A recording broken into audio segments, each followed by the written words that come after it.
नमस्कार, मैं हूं प्रवीण गौतम। दोस्तों, मस्करी की राजनीति और मीडिया के भक्ति काल में आज राज्यसभा में पीएम मोदी के भाषण का विश्लेषण कुछ इस तरह किया जाएगा कि पीएम मोदी राज्यसभा में फुल फॉर्म में दिखाई दिए। पीएम मोदी ने मल्लिकार्जुन खड़गे और राहुल गांधी को धो डाला। पीएम मोदी ने बिना साबुन के विपक्ष की धुलाई कर डाली। पीएम मोदी ने ऐसा शानदार भाषण दिया है कि विपक्ष लंबे समय तक याद रखेगा। 2024 चुनाव का रास्ता फाइनल हो गया है।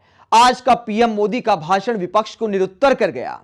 इस तरह की मीडिया हेडलाइन बनाई जाएंगी, लेकिन हकीकत में अगर इस भाषण का विश्लेषण किया जाए तो ऐसा लगा कि मानो देश के प्रधानमंत्री नहीं, कोई कॉमेडियन बोल रहे हैं जो विपक्षी नेताओं को बेइज्जत करने के लिए संसद में आए हैं। शुरुआत के आधे घंटे तक करीब पीएम मोदी कांग्रेस को कोसते रहे, पंडित नेहरू को कोसते रहे, मल्लिकार्जुन खड़गे का सबसे पहले मजाक उड़ाया। और देखिए, मल्लिकार्जुन खड़गे एक बुजुर्ग नेता का मजाक उड़ाते हुए पीएम मोदी किस तरह मस्खरी करते हैं। मैं खड़गे जी का विशेष आभार प्रकट करता हूं। लोकसभा में तो कभी कभी मिल जाता है, लेकिन आजकल वो दूसरी ड्यूटी पर है तो मनोरंजन कम मिलता है। लेकिन लोकसभा में मनोरंजन की जो कमी हमें खल रही है, उस दिन आपने पूरी कर दी।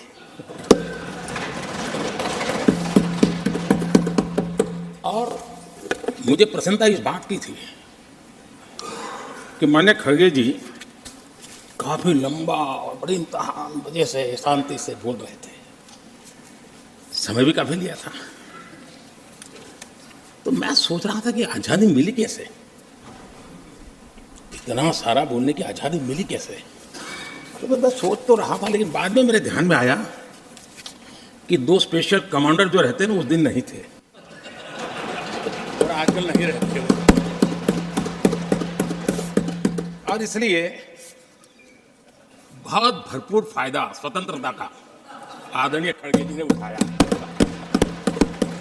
दोस्तों, क्या भाषण की शुरुआत में एक बुजुर्ग विपक्षी नेता का इस तरह मजाक उड़ाना देश के प्रधानमंत्री को शोभा देता है। फिर प्रधानमंत्री खुद विक्टिम कार्ड खेलते हैं कि देखिए, विपक्षी नेता मुझे गालियां देते हैं। यहां प्रधानमंत्री एक बेहद हल्के अंदाज में मल्लिकार्जुन खड़गे का मजाक उड़ाते हैं। उसके बाद देखिए, राहुल गांधी का मजाक उड़ाते हुए पीएम मोदी किस तरह युवराज शब्द का इस्तेमाल करते हैं। वो वीडियो में मैं आपको दिखाता हूं, जरा देखिए वीडियो। इन लोगों की मर्यादा इतनी है, अब इन्होंने अपने युवराज को एक स्टार्टअप बना करके दिया है। अब वो नॉन स्टार्टर है, न तो वो लिफ्ट हो रहा है न वो लॉन्च हो रहा है। तो पीएम मोदी युवराज कहते हुए राहुल गांधी का मजाक उड़ाते हैं कि उनकी लॉन्चिंग नहीं हो पा रही। कांग्रेस बार बार उनके लिए स्टार्टअप लेकर आती है, लेकिन कुछ काम नहीं कर रहा। तो उपराष्ट्रपति जगदीप धनखड़ यहां पर ठहाके लगाते हैं। सवाल यह उठता है कि क्या अलग अलग नियम है विपक्षी नेताओं और प्रधानमंत्री के लिए।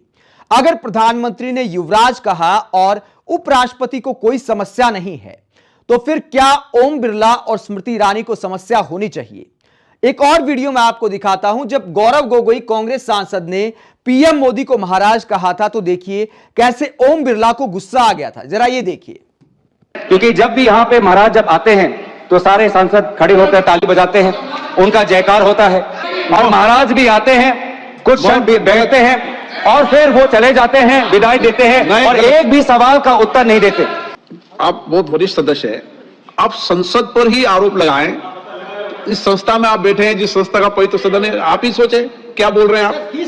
नो एलिगेशन ना, आपने संसद पर सवाल उठाया, पार्लियामेंट की सिस्टम पर सवाल उठाया। No no. तो यहां पर ओम बिरला अपमान बताते हैं, कहते हैं कि संसदीय कार्य प्रणाली का मजाक उड़ा रहे हैं आपको महाराज शब्द का इस्तेमाल नहीं करना चाहिए। तो फिर पीएम मोदी आखिरकार युवराज शब्द का इस्तेमाल कैसे कर सकते हैं। और उपराष्ट्रपति आपत्ति जताना तो दूर, ठहाके लगाते हैं। इसके बाद स्मृति ईरानी की भी आपत्ति देखिए। गौरव गोगोई की इस बात को लेकर स्मृति ईरानी कहती है कि आप चुने हुए प्रधानमंत्री को कैसे महाराज बोल सकते हैं। जरा देखिए।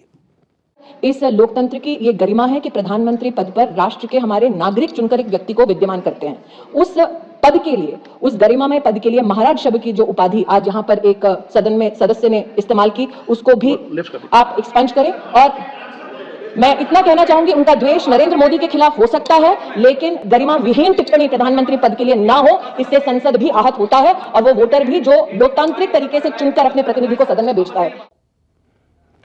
तो यहां पर स्मृति ईरानी भी इस बात पर आपत्ति जताती हैं कि उस वोटर का भी अपमान है, जनता का अपमान है प्रधानमंत्री को महाराज कहना। तो अगर राहुल गांधी की भी बात करें तो वो देश के सांसद हैं, उन्होंने भी एक लोकसभा क्षेत्र का प्रतिनिधित्व किया है, वहां के लोगों ने उन्हें चुना है, तो क्या उन्हें युवराज कहकर पीएम मोदी को ऐसा मजाक उड़ाना चाहिए? देश के प्रधानमंत्री को क्या संसद में ऐसा मखौल करना शोभा देता है, जिसे मीडिया शानदार भाषण कहकर बुलाता है, कहता है कि विपक्ष की धुलाई कर दी। डायलॉग बाजी को धुलाई नहीं कहते, मतलब के मुद्दों पर जवाब देने को धुलाई कहते हैं। भाषा में शालीनता रखते हुए, बुजुर्गों का सम्मान करते हुए भाषण देने को शानदार भाषण कहते हैं, जैसे वाजपेयी जी किया करते थे। लेकिन यहां पर प्रधानमंत्री आते हैं, कहते हैं कि लोकसभा में तो एक साहब थे नहीं, तो मनोरंजन की थोड़ी कमी रह गई, यानी राहुल गांधी पर कटाक्ष किया, क्योंकि राहुल गांधी भारत जोड़ो न्याय यात्रा में हैं। तो देश के प्रधानमंत्री आते ही आधे पौने घंटे तक मस्खरी करते रहे, तो क्या यह शोभा देता है? क्या इसको शानदार भाषण कहा जाएगा या हल्का भाषण कहा जाएगा? लेकिन चूंकि मीडिया को डायलॉगबाजी पसंद है, देश की जनता को डायलॉगबाजी पसंद है, जब आप किसी को भगवान मान लेते हैं तो उसकी सारी बातें आपको सही दिखाई देती हैं। पीएम मोदी के आज का भाषण का विश्लेषण करें तो सवाल उठाने वालों को उन्होंने नकारात्मक बता दिया, कहा कि ऐसे लोग निराशा पैदा करते रहते हैं। तो क्या सवाल नहीं पूछना चाहिए? उपराष्ट्रपति के घर के बाहर कल बेरोजगारों ने विरोध प्रदर्शन किया। जो अग्निपथ योजना के मारे युवा हैं, उन्होंने उपराष्ट्रपति के घर के बाहर प्रोटेस्ट किया, जंतर मंतर पर प्रोटेस्ट किया। ऐसे मुद्दे देश के प्रधानमंत्री की नजर में क्या कोई मायने नहीं रखते?